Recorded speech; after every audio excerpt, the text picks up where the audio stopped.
latest updates, subscribe to News 9. Pakistan Foreign Minister Shah Mahmood Qureshi held talks with his Chinese counterpart Wang Yi in Hainan. Both the leaders discussed Kashmir issue in their annual strategic dialogue. Both the countries agreed to support each other in safeguarding their core national interests. Chinese President Xi Jinping has termed the China-Pakistan Economic Corridor under Belt and Road Initiative as landmark project. He said CPEC is of great importance to China and Pakistan bilateral relationship. Xi made the remarks in a message to Pakistan President Arif Alvi.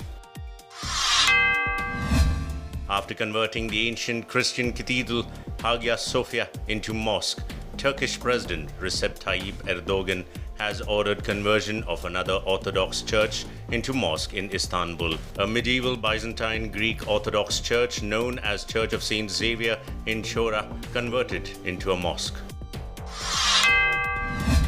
The hospitalized Russian opposition leader Alexei Navalny has been shifted to Germany. His wife Yulia Navalny had requested President Vladimir Putin to allow her husband to be evacuated to Germany for treatment. Navalny's aides alleged that the opposition leader was poisoned, but Russian doctors denied he had been poisoned. The World Health Organization chief Tedros Adhanom Ghebreyesus has expressed hope that coronavirus pandemic will be over in 2 years. He further added that COVID-19 will be shorter than 1918 Spanish flu if the countries unite and succeed in finding a vaccine.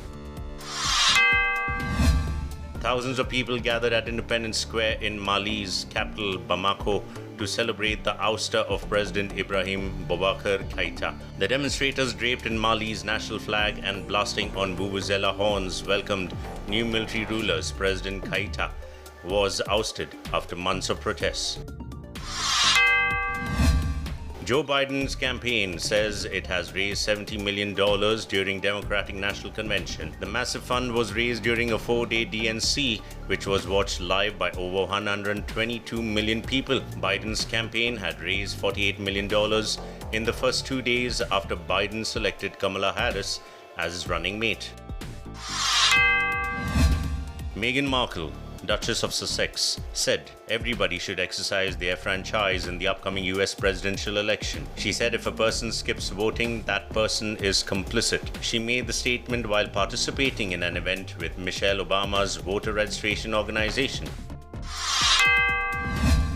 Former California police officer who is notoriously known as Golden State Killer has been sentenced to life without possibility of parole. 74-year-old Joseph DeAngelo confessed to murdering 13 people and raping dozens. DeAngelo said he was truly sorry for his crimes before the sentencing.